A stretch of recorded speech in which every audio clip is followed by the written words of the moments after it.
অহা 8 তাৰিখে গোৱালপাৰাত আমাৰ পাইকান ফৰেষ্টত গুৱাহাটী উচ্চ ন্যায়ালয়ৰ নিৰ্দেশ মতে 10 তাৰিখে এক উচ্ছেদ অভিযান চলিব। 8 তাৰিখে চাপৰত আমাৰ যি পাৱাৰ প্লান্ট হ'ব সেই উদ্দেশ্যে 8 তাৰিখে আমাৰ চাপৰত উচ্ছেদ অভিযান আৰম্ভ হ'ব।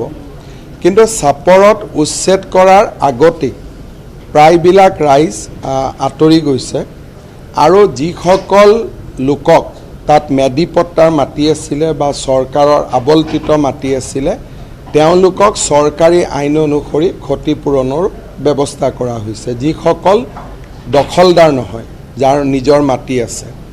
কিন্তু পাইকানখন যিহেতু ফৰেষ্ট 10 তাৰিখে হ'ব, তাত এতিয়ালৈকে বহুত মানুহ আঁতৰি যোৱা নাই। গতিকে মই ভাবোঁ যে 10 তাৰিখে হয়তো আমি উচ্ছেদ কৰিবলগীয়া হ'ব পাৰে, কিন্তু আমি বিচাৰোঁ যে উচ্ছেদ কৰাৰ আগতে যাতে ৰাইজ নিজে নিজে আঁতৰি যায় আৰু শান্তিপূৰ্ণভাৱে যাতে উচ্ছেদ অভিযান সমাপ্ত হয়।